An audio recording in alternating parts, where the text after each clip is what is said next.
amashomero gegisira hihangariyo no kujaguza kiro cyo kwetegeka umurekaterera district ya Rubirizi aha mutwe kurwanisa bitokoza bwongo. To stand alone and firm, fight against drug addiction, still praying that you change your mind. Okurabiro mezano ebyeshongoro hamwe n'amazina bikozorwe abeje bongire kwegesa abatura kabakari umukore se bitokoza bwonko no kubako basa kubyetantarira kimwe.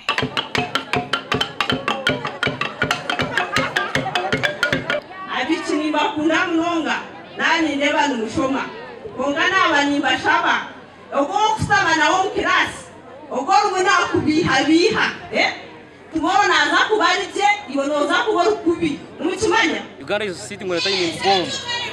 You must act.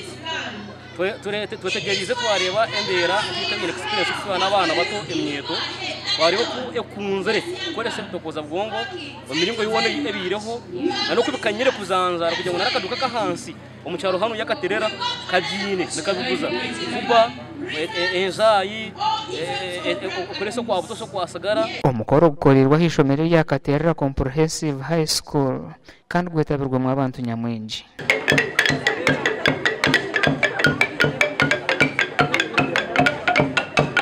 Amashomero ashatu namushanje ngo gwetabiremo kandi abegibe cyamushanje bahirwa bukoryo obwako basa kubaretera kuhikaje bigezo.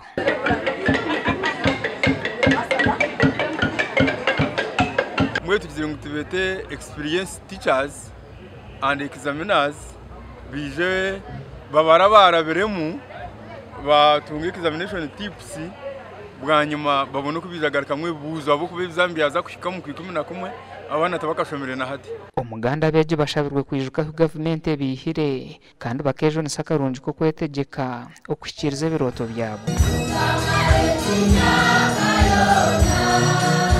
Ebi nebindi bigambirwa beje ababire nabajaguze kiro cyo kwetegeka mu district ya Kamwenge. Okurugera hari David Asimwe hari wenshongeza bagemeserize kutebekanisa beje okujaguze kiro cyo kwetegeka. We have no doubt that our candidates, you have been praised and you will really make it.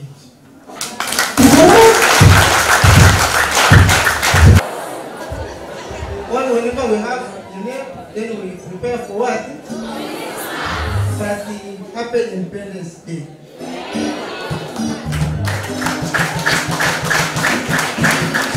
Omukujaguze kireki abeji basiniya ya kanane ya siniya ya mukaga babasize kubana bahaserwa nuko kushabu kugira ko yikerezamo babana bakore bigezo byabo. Revise more than ever before. Make final touches. When you are not sure, consult the teacher better late than never. You can even move from C to B and not C the other side. Let me listen. Am I understood? Yes. So, what is your wish? You have to fix your mind. It's a peaceful fixation. Gashakwa Onesimus Ndianabo na Anthony Twine.